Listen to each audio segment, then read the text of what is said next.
का आधार।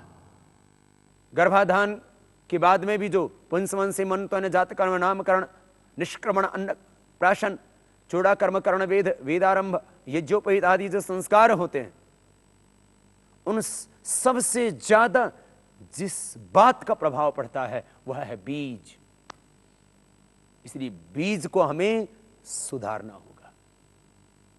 अब एक और खास बात बताता हूं। बोले बाबा जी, यदि तेरी सलाह के अनुसार काम किया तो 70-80% तो बच्चे फिर कवारे ही रहेंगे। मिलेगा ही नहीं कोई लड़का कोई लड़की ऐसी जिसको खुद को बीमारी ना हो और जिसके माँ बाप को बीमारी ना हो, जिसके दादा दादी को नाना नानी को बीमारी ना हो। यदि ये 3 पीढ़ियों की तलाश बाबा शुरू कर दी ना, तो फिर तो भजन ही करेंगे बैठ करके, ब्याह और ही कोई करेगा। फिर तो सबको पतंजलि योग पीठ में आना पड़ेगा, बाबा के साथ में भजन करने पड़ेंगे। नहीं मेरे भाई, ढूंढने से आपको मिल जाएंगे ऐसी संतानें, और खास करके गांव में तो ऐसे बच्चे मिल ही जाएंगे। और इसमें भी आप प्रायोरिटी पर रखें। चलो ब्लड प्रेशर वालों को करवा देना शादी, जिनके माँ बाप को, जिनके दादा दादी को, नाना नानी को ब्लड प्रेशर हो तो उनकी शादी करा देना, क्योंकि ब्लड प्रेशर तो मैं जेनेटिक भी ठीक कर देता हूं। 2 बातें खास बता रहा हूं।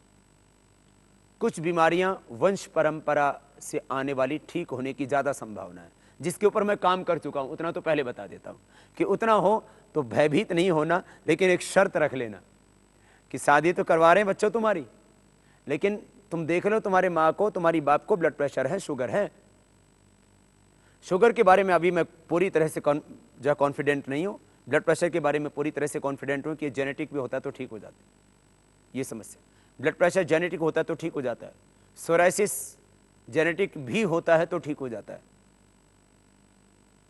हार्ट की प्रॉब्लम भी जेनेटिक है तो आप उसको भी मिटा सकेंगे। लेकिन HIV वालों को तो आप करवाते ही नहीं, इसलिए उसके बारे में तो मैं आपको सलाह भी नहीं दूंगा। आप खुद ही नहीं करवाते उनकी तो शादी, क्योंकि आपको पता है ये तो पैदा होते ही होगी, वो तुरंत हो जाती है ना। तो और कुछ चीजें देर से होती है ना, उनके साथ तुम वहां समझौता कर लेते हो। जिस तरह से पैदा होते ही यदि माँ बाप को HIV था, बच्चे को HIV होने ही वाला है, ऐसे ही थोड़े दिनों के बाद ही यदि माँ बाप को कैंसर है तो वक्त लगेगा। जैसे माँ को कैंसर हुआ बच्चा पैदा होने के 15-20 साल बाद, माँ को कैंसर हुआ 30 साल में, 40 साल में, 40 वर्ष की उम्र में, 45-50 वर्ष की उम्र में माता पिता को कैंसर हुआ, पता लगा, तो बेटी को हो सकता है वो 40-45 ना पकड़े, उसको 30 ही साल में हो जाए। लेकिन मैंने कुछ रोगी मेरे पास ऐसे आए हैं जिनका मैंने जेनेटिक कैंसर भी ठीक किया है। पहली बात, बीमार दादा दादी नाना नानी हैं, माता पिता हैं, जिन बच्चों को आप दुल्हन बनाने जा रहे हो, तो उनके माँ बाप, उनके फिर आगे दादा दादी नाना नानी, दोनों वंश की परंपराओं की इंक्वायरी करना। हाँ, दोनों की जब आप गोत्रों की इंक्वायरी कर सकते हो तो बीमारियों की इंक्वायरी क्यों नहीं कर सकते? आप उनसे पूछिए। अरे पूछ लो ना, क्या दिक्कत हो रही है? आप जब ये पूछ सकते हो तेरे पास कितना बैंक बैलेंस है, तुम्हारी कितनी जमीन है, जब तुम सारी चीजों की इंक्वायरी कर सकते हो तो तुम बीमारियों की इंक्वायरी क्यों नहीं कर सकते? और जो तुम्हारा कल को दामाद बनने वाला है, कल को जो तुम्हारे घर का जो मालिक बनने वाला है, जो तुम्हारे घर में मालिकिन बनने वाली है, अरे उनके माँ बाप, दुल्हा दुल्हन के माँ बाप यदि झूठ बोलेंगे, उनकी बीमारियों के बारे में उन्हीं से पूछ लो, क्या दिक्कत हो रही है इसमें? और यदि बीमार हैं, आप कहेंगे बाबा जी ये तो आपने नया मोर्चा खोल दिया। बहुत लोगों के मन में उथल पुथल हो रही होगी कि बाबा ने को नई बात बता दी। पहले से बच्चे, लड़का लड़की एक दूसरे के रिश्ते ढूंढने में बड़ी प्रॉब्लम आ रही थी। अब लेकिन मैं आपको जो बता रहा हूं आप कल को अनुभव करोगे, क्योंकि ये सारा जो घटनाक्रम बीमारियों का जुड़ा है पिछले 30-40 वर्षों का परिणाम है। 30-40 वर्षों में ही ये बीमारियां आई हैं, ब्लड प्रेशर की, शुगर की, हार्ट की और कैंसर आदि की ज्यादा रूप में। इससे पहले बीमारियां कोई ढूंढने से मिला करती थी, और अब जो ब्लड प्रेशर से पीड़ित ना हो, जो मधुमेह से पीड़ित ना हो, हृदय रोग से पीड़ित ना हो, कैंसर से पीड़ित ना हो, अस्थमा से पीड़ित ना हो, किडनी के रोग से पीड़ित ना हो, लिवर के रोग से पीड़ित ना हो, ये ढूंढने पड़ते। पहले ढूंढने से बीमार मिला करते थे, आज ढूंढने से स्वस्थ व्यक्ति मिलते हैं। लेकिन इससे आगे की और बात बताता हूं। माता पिता जो नवविवाहित युवक और युवतियां हैं, उनके दोनों में से किसी भी तरफ से किसी के भी माँ बाप को कोई भी बीमारी है, अब वो अपने जीन्स में से उस बीमारी को खत्म करना चाहते हैं, जिससे कि आपके होने वाली संतान को वो बीमारी ना हो। और मैं माँ बाप से भी कहना चाहता हूँ, यदि आपको तो पता है कि मेरे बेटे को क्या बीमारी हो सकती है, क्योंकि आपको जो बीमारी है बस आप सोच लेना कि ये बीमारी बच्चे को जाने वाली है। चाहे वो बीमारी आपको शादी के बाद हुई हो, चाहे वो बीमारी बच्चा पैदा होने के बाद हुई हो, तो बस इतना ही अंतर होगा। आपके बच्चे को भी, जिस आपको यदि 30 साल में वो बीमारी का पता लगा, 40 साल में पता लगा, बच्चे को 10 साल पहले पता लग जाएगा होने वाली है वो बीमारी। तो क्या करें? अब जब बच्चों की शादी हो जाए तो दोनों को बैठाइए और उनको प्रेम से समझाइए कि बाबा ने बेटा एक बात बताई है, तुमने शायद जवानी के नशे में बाबा की बात ना सुनी हो, लेकिन बाबा अंधविश्वास की बात नहीं कर रहा था। स्वामी रामदेव एक बात बता रहे थे, बेटा जरा ध्यान से सुन लो। देखो, यदि बाप को या मां को बीमारी है तो अपनी बेटी से कह दे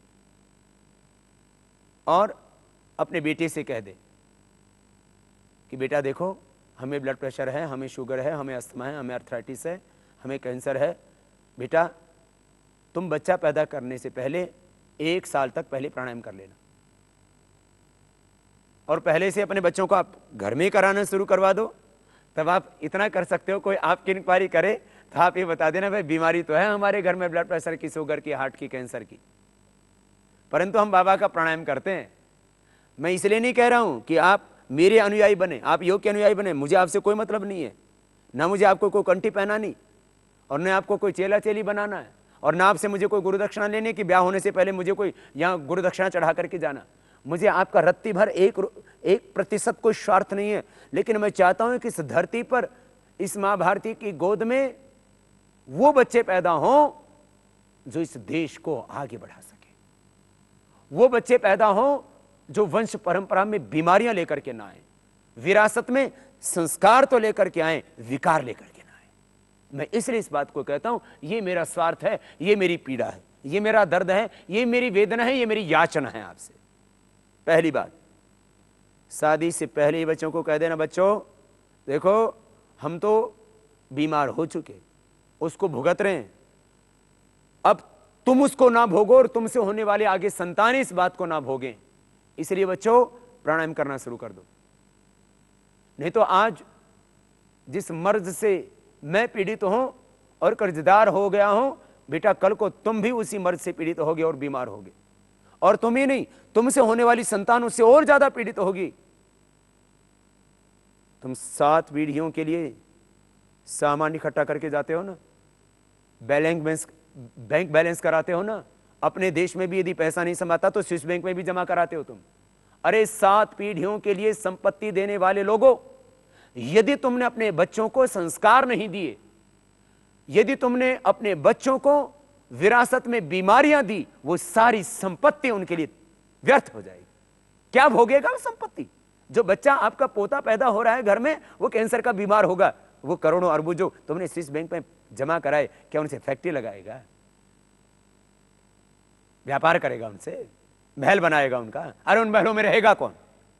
जब महलों में रहने वाले बच्चे ही कैंसर से पीड़ित होंगे, महलों में रहने वाले बच्चों को ही 35 साल में हार्ट अटैक हो जाएगा, तो उन महलों का फायदा क्या होगा?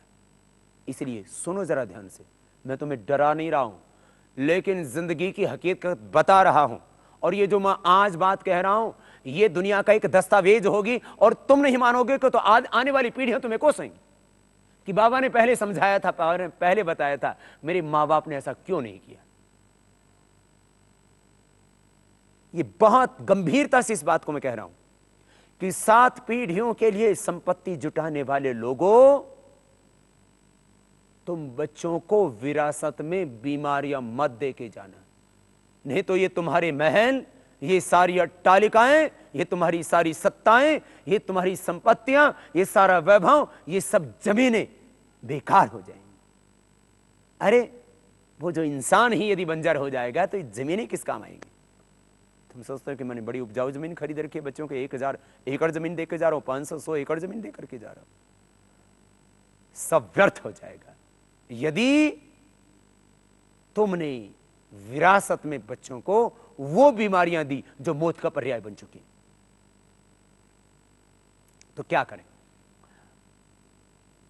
आप बीमार हो ना, और आपको बीमारी का पता लग गया और आपके बच्चे की उम्र 5-10 साल हो गई, उसको बोलिए बेटा तुम प्राणायाम करना शुरू कर दो, जो आज हम भोग रहे हैं कल को तुम्हें नहीं भोगना पड़ेगा।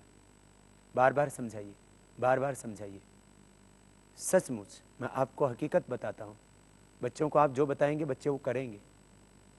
बच्चे आज जैसे देखते हैं, जैसे सोचते हैं, जैसे विचारते हैं, वो सब आप ही का रूप है उनमें। बच्चों को प्यार से, ममता से, वात्सल्य से, भाव से, हृदय से समझाइए। आपकी बात वो समझेंगे। उनको कहिए अभी से वो प्राणायाम करना शुरू कर दे, शादी से पहले उनको प्राणायाम करवाइए। तो पहली बात, शादी की उम्र होने तक वो बीमार नहीं होंगे। नहीं तो आप देखते हो ना, बेटी ने अभी गर्भ धारण ही किया, उसको ब्लड प्रेशर हो गया। अब प्रेग्नेंट लेडीज, मैं पहले माँ की बात कर रहा हूँ, फिर मैं पिता की बात करूँगा, पहले मैं दुल्हन की बात कर रहा हूँ, फिर दुल्हा की बात करूँगा। बेटी अभी गर्भवती हुई है, माँ बाप को चिंता सता रही है, पैदा होने वाली संतान की कहीं गर्भ में मौत ना हो जाए, क्योंकि बेटी को गर्भ के वक्त बीपी हो गया है, बेटी को गर्भ के वक्त थायराइड की प्रॉब्लम है। अब वो बीपी की दवाई खा नहीं सकती, थायराइड की दवाई खा नहीं सकती, क्या होगा? सुनो मेरे भाई,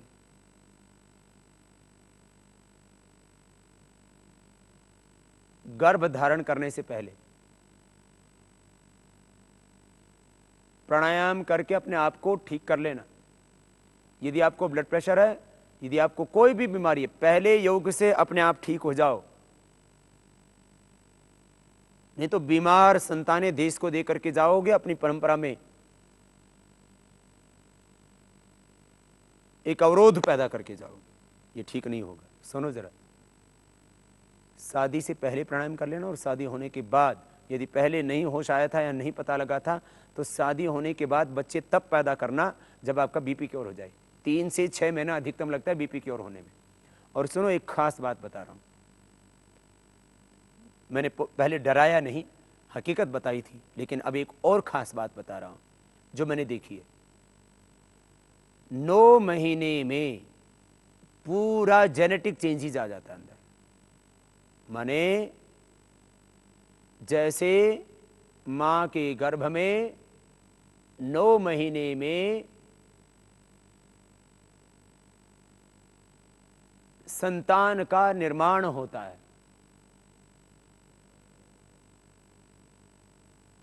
उसका अस्तित्व पूरी तरह से विकसित होता है, ऐसे ही प्राणायाम से 9 महीने में 99% उन बीमारियों से आप मुक्ति पा सकते हो जो बीमारियां आपको वंशानुगत रूप में मिली हैं।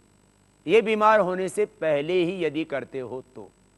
बीमार होने के बाद में यदि करते हो तो डायबिटीज के बारे में अभी पूरी तरह से मैं कंफर्म नहीं, डायबिटीज कंट्रोल होती है ये तो कंफर्म है, लेकिन ब्लड प्रेशर, हार्ट की problem, arthritis, asthma, psoriasis, eczema और बहुत सी बीमारियां, डिप्रेशन, माइग्रेन पेन, एपिलेप्सी, इन तमाम बीमारियों से आप 9 महीना प्राणायाम करके बच सकते हो। जैसे बहुत सी बीमारियों से बचाने के लिए टीकाकरण करवाया जाता है, पोलियो आदि के ड्रॉप्स पिलवाए जाते हैं, ऐसे मैं आपको कह रहा हूं, शादी होने के बाद पति पत्नी दोनों कम से कम 9 महीने प्राणायाम करें। 9 महीने के बाद फिर 9 महीना जिस मां को गर्भ धारण करना है, जिस बहन बेटी को गर्भ धारण करना है, वो फिर मां बनने के लिए सोचे, उससे पहले नहीं। नहीं तो प्रेगनेंसी होने के बाद, गर्भ ठहरने के बाद आपके हाथ में बात नहीं रहेगी और एक बहुत गलत शुरुआत होगी। दूसरी बात, बेटी के अलावा बेटे को कोई बीमारी है, दुल्हा को कोई बीमारी है, अब उस नवविवाहित युवक को कोई बीमारी है, तो वो भी पहले 9 महीने प्राणायाम कर ले। तो उसको यदि माँ बाप से ब्लड प्रेशर होने की संभावना है, अभी हुआ नहीं है तो भी करना पहले। उसको माँ बाप से अस्थमा, आर्थराइटिस, हृदय रोग होने की संभावना है, तो पहले वो भी पहले 9 महीना प्राणायाम कर ले। 2 घंटा 5 से 7 यही काम करें दोनों पति पत्नी। अरे आप बहुत बड़ा काम करने जा रहे हो, एक नई संतान का आह्वान करने जा रहे हो, अपना एक प्रतिनिधि दुनिया में छोड़ करके जा रहे हो, ये छोटी बात नहीं है। ये बच्चे जो खेल खेल में पैदा हो रहे हैं, माँ बाप काम सुख भोग रहे हैं, वासनासक्त हो रहे हैं और बस बच्चे पैदा हो गए। नहीं नहीं नहीं मेरे भाई, पिता बनना है तो राम जैसा बनना, कृष्ण जैसा बनना।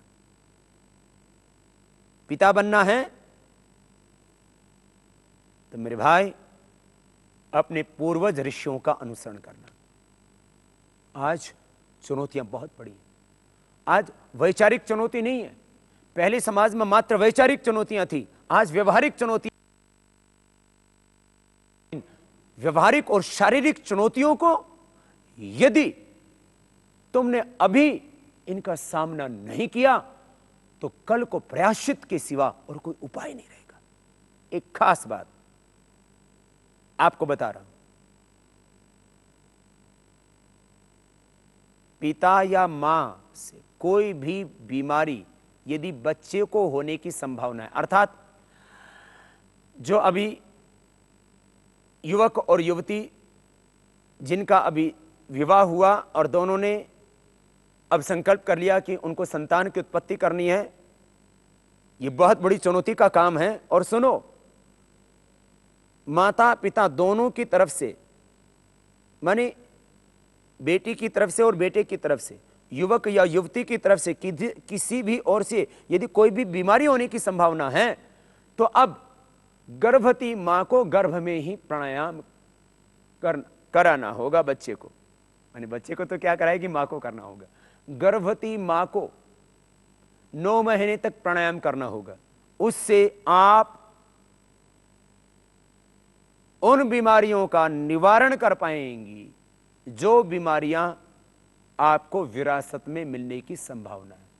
ये कोई शनि की तो राहु का उपचार नहीं बता रहा हूं कि बाबा पहले तो उन्हीं से फुर्सत नहीं थी, शनि की दशा से कैसे बचें, राहु केतु आदि की दशा को कैसे टालें, 7.5 कैसे टालें, ये जो ग्रहों का चक्र चल रहा है इससे कैसे बचें। बाबा कोई नई साइंस पैदा कर दी अब तुमने, मैंने कोई नई साइंस पैदा नहीं की है। ये जो हमारी संस्कृति की जो अनमोल धरोहर थी संस्कारों की, मैं मात्र आपका उससे परिचय करवा रहा।